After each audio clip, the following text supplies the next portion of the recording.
નમસ્કાર દર્શક મિત્રો, આપ જોઈ રહ્યા છો ટીવી ન્યૂઝ ગુજરાતી. હવે જોઈએ અગત્યના સમાચાર.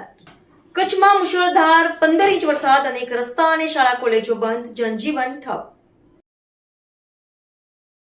મુશળધાર 15 ઇંચ વરસાદ, અનેક રસ્તા અને શાળા કોલેજો બંધ, જનજીવન ઠપ. ગુજરાતમાં હવામાન વિભાગની ભારેથી અતિભારે વરસાદની આગાહી વચ્ચે કચ્છ જિલ્લામાં તોફાની પવન સાથે ભારે વરસાદ પડી રહ્યો છે.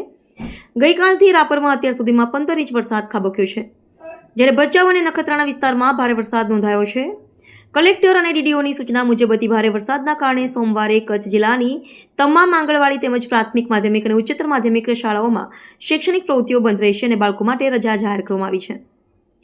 રાપરમાં 12.48 ઇંચ ખાબક્યું. કચ્છના રાપરમાં છેલ્લા 24 કલાકમાં 12.48 ઇંચ વરસાદ ખાબકી જતા લોકો મુશ્કેલીમાં મુકાયા હતા. ત્યારબાદ આજે સવારના 4 કલાકમાં ફરી 3.5 ઇંચ જેટલો વરસાદ ખાબકી જતા જળબંબાકારની સ્થિતિ સર્જાઈ હતી.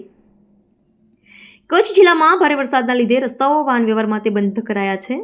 રાપર તાલુકાના Trambo, Chhesada, Ravechi road, Bhachau Ramvav road, Rapar road, Suvai Gauripar road, Bhachau તાલુકાના વામકા લખાવટ કરમરિયા રોડ, ગાંધીધામ તાલુકાના સત્તાપર, અજાપર, મોણવદર, મીઠી રોહર રોડ અને ભુજના તુગા જૂના રોડ બંધ કરાયો છે. TV news Gujarati Kutch.